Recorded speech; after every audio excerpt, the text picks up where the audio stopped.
It's like flopping the nuts.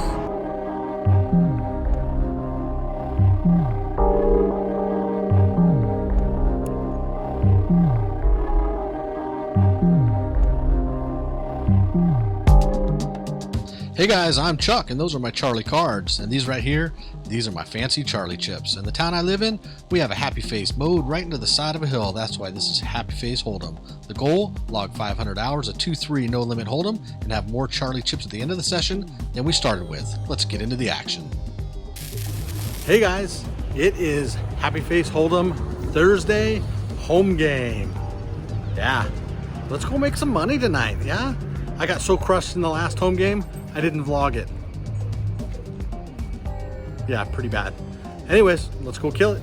Yeah, it was pretty bad. Last week, these guys took me for 3 buy-ins, $600. Didn't vlog it. You know, can't always vlog the wins, but didn't want to vlog that bad of a loss. Just off my game last week. Anyways, in this one, I'm sitting on the button. I look down at ace 10 suited. I pop it to $6. And the flop comes pretty good for us. 6-9 king with 2 spades. The first player to act takes a little while to think about it, checks. The next player in line, he goes out and makes a bet of $10, although I was the pre-flop aggressor here. He donk leads out of flow. But interesting, the next player raises quite significantly. And by the time the action gets around to me, pretty quickly, I think I'm behind.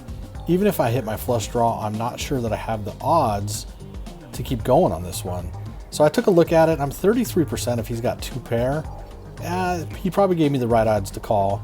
But if he's got a set, you know, I'm 25%. I don't have the right odds to call. So I just lay this one down and we move on to the next hand. Maybe a nitty fold. I don't know, just didn't like the spot I was in, you know, first or second hand of the night.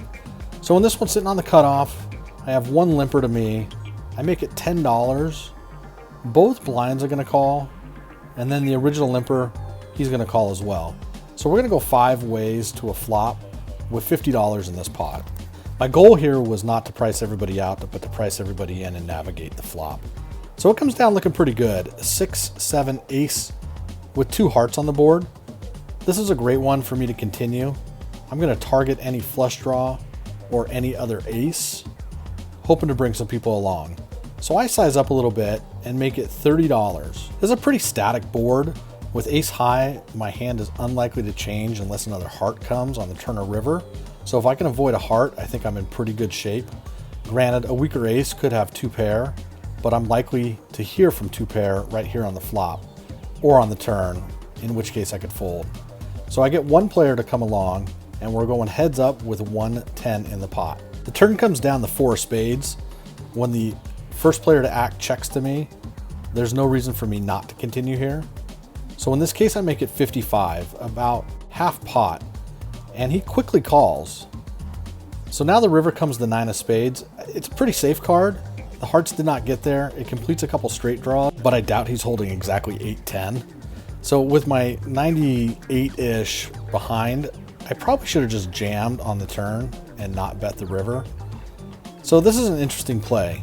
He turns his cards face up, and in most casinos, this is considered a dead hand, but we're playing a friendly home game. So there's some conversation about, is it dead? Is it live? We let it go. He's my co-host in this game. This is the guy I referred to as Single Finger in the last video. Anyways, the Dodger game's on, so I avoid looking at his hand. Completely avoid looking at it. I'm watching the Dodger game on TV. I don't even look down, but I figure at this point I'm good, because he's in the tank for quite some time. So after a full 1 minute in the tank, he finally flips in the chip to indicate the call. And of course, we already know I'm good in this one, and we're going to get the night off to a good start.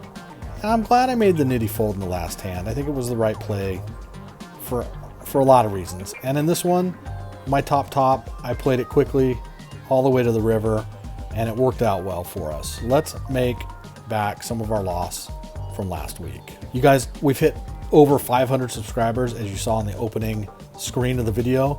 I cannot thank you enough from the bottom of my heart. Thank you. We're going to do a 1,000 subscriber giveaway. Let me know in the comments what you'd like. And in the meantime, take just a second, go smash that thumbs up, like the video, and don't forget to subscribe. It really helps the channel grow. I appreciate it. I appreciate all of you. I'm enjoying all the comments. And thus far in this session, let me know in the comments, how do you think my plays have gone? I think I've did okay so far, until we hit this hand. Big mistake in this hand. I think Queen 7 suited is a fine hand to defend from the button, maybe even the cutoff, but sitting in the big blind, probably not a good idea to defend this hand in any case. Playing out of position, and I'm going to show you exactly why here. So with 4 callers to the 12, I have to make the call. I'm priced in. Still, this is bad poker right here. Flop comes down 6 deuce 6 with 2 clubs on board. So I'm jumping out of my seat at this point, thinking, baby, I just hit the flush draw. You know, this is a great hand now. Suddenly, maybe it is okay. So the original raiser leads out for 30, and I quickly call. The player to my left calls, and the player after that calls. So we only lose 1 player, and we're going to go to a turn with 180 in the pot. Boom, baby. 10 of clubs on the turn. Hit my flush. With 4 players remaining in the hand, the original aggressor checks here. I have to take a stab at this pot with my flush. So I throw out a bet of $75, leading into 2 other players that called the flop. Did somebody have a 6? Are there other flush draws waiting to see if they could hit? So the player to my left goes all in for less, for 58 bucks. And I'm waiting on the original aggressor now to see what he decides to do. Maybe I should have jammed the flop. I think Ace X of clubs definitely came along and maybe didn't raise 4-bet pre-flop. You know, a 6, I doubt anybody's holding a 6 here. So anyways, original aggressor goes all in. It's a couple bucks more for me to call. My flush gave him the full house. He was nutted. The worst of it, I was behind the player to my left who shows King Jack clubs. So I was drawn dead on the turn. I mean, absolutely gross that I was behind everybody here. But I think this is a good example of why playing Queen 7 suited from early position in general is a losing proposition. Sure, I could have gotten lucky, but it would have been just that luck. I think overall it's a bad play. What do you think? Let me know in the comments. All right, so in immediately the next hand, I'm in the small blind now. I have about $230 behind, and I look down at Queen Jack of Hearts. So I really like suited connectors of any sort, any suited connector, not typically in the small blind.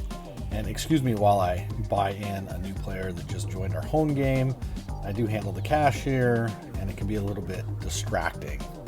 So anyways, by the time the action limps around to me, I bump it up to $12, and I'm going to get a few callers going to the flop. This is Raisin Randy that I'm buying into the game, by the way. We go heads up with him later. Anyways, flop comes down pretty good. Jack, deuce, jack with 2 diamonds on the board. Really liking that. After I'm done buying in Raisin Randy over here, I do ask the dealer, was it checked around to me? After it's confirmed, I go ahead and put in a bet of $20. So down bet a little bit here, hoping that a diamond doesn't hit the board. So I'm going to get 1 player to make the call, and we're going to go heads up to a turn card. You know, I'm not too worried about him holding another jack. I think I have that pretty locked up with my holding on the board. Just worried about the diamond, which the turn brings the 9 of diamonds. So I check it, pot control. I think his action will give me an idea of where I stand in this hand. He thinks for quite a while, and this is the player again in the last hand who checked the nuts, and I let into him. So this time he decides to bet $60, 2/3 of the pot. I make the call pretty quickly, and blessed be the river card, the Queen of Clubs. So we boat up, and I'm not too convinced that he had the flush draw, because last time he had the nuts, he checked it down. So I just have to figure out the right bet to place here. I put in 100 and he snap calls. My goodness.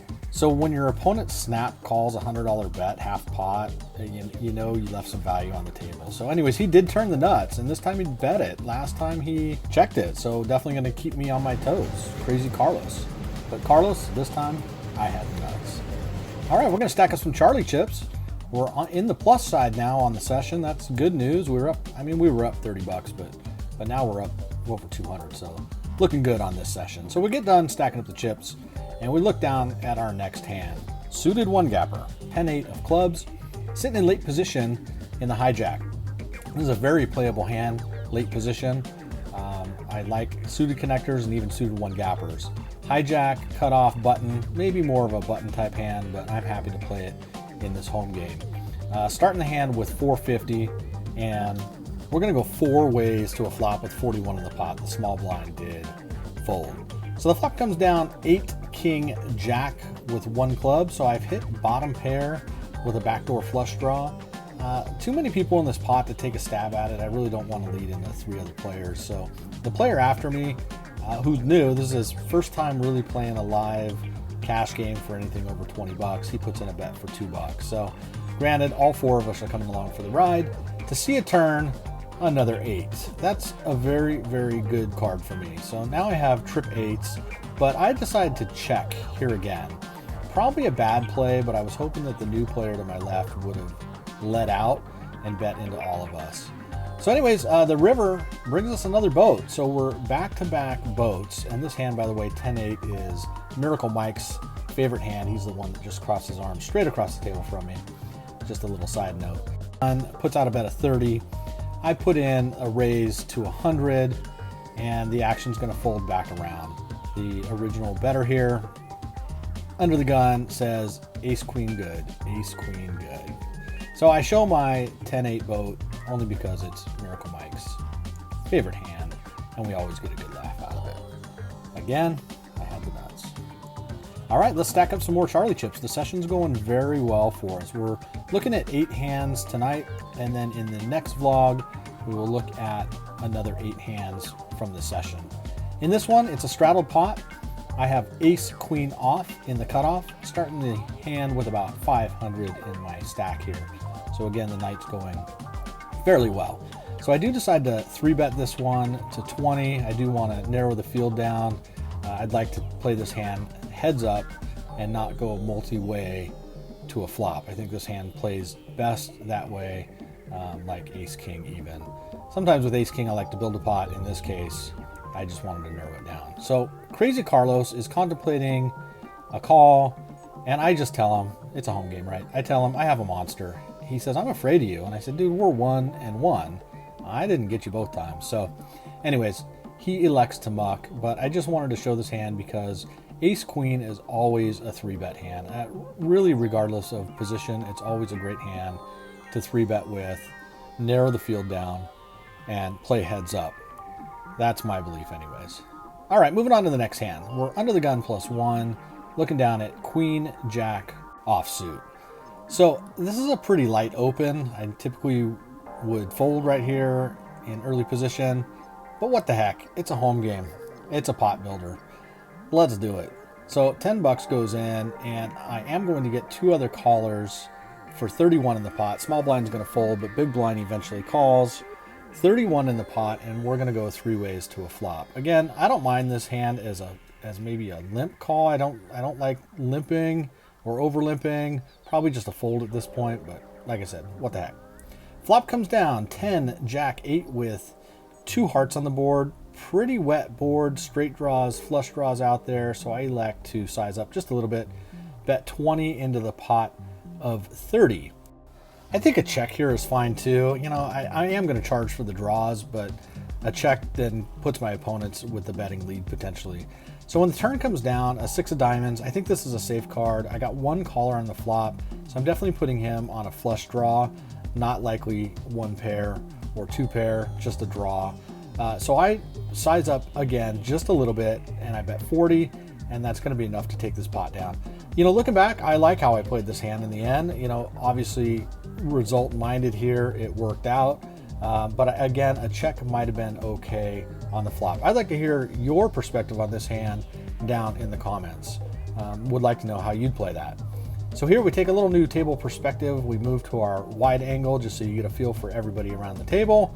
And we're sitting in the small blind. You can see the Charlie chip stack has grown a little bit more, which makes me very, very happy. So again, another marginal hand in the small blind, Queen 9 offsuit. Definitely would typically fold this hand anywhere I play except here at a home game. So I make change for our cutoff player, Raisin Randy. He started raising later in the night, 25 a hand, so very important to know that I'm talking about Raisin Randy in the next vlog. So it's cheap for me. It's $1 to come along, and my goodness, 6 queen, queen, 2 clubs on the board. We flop top pair, marginal kicker, we check it, and this is where the hand goes horribly wrong. I don't ever recommend in low stake games to play passively like this. So Raisin Randy is the first to bet on the button as it's checked around to him. He puts in a bet of 10, and I gladly make the call. I should have jammed, I should have raised. Again, played passively. I check the turn, which is a 10 of hearts. Raisin Randy makes it 10, and I quickly make the call. The river brings in the front door flush. I check one more time, and this time he bets a little bit more, $25. You know it, I let him get there. 8 deuce of clubs. This, you know, in retrospect, it's easy to see how poorly I played this hand. I was on such a heater tonight, and it's just one of those times that I got caught with my hand in the cookie jar. So guys, I really appreciate you watching tonight. Don't forget to subscribe, like the video, tune in the next couple days. I'll have the second half of this vlog out, and I really appreciate you being here.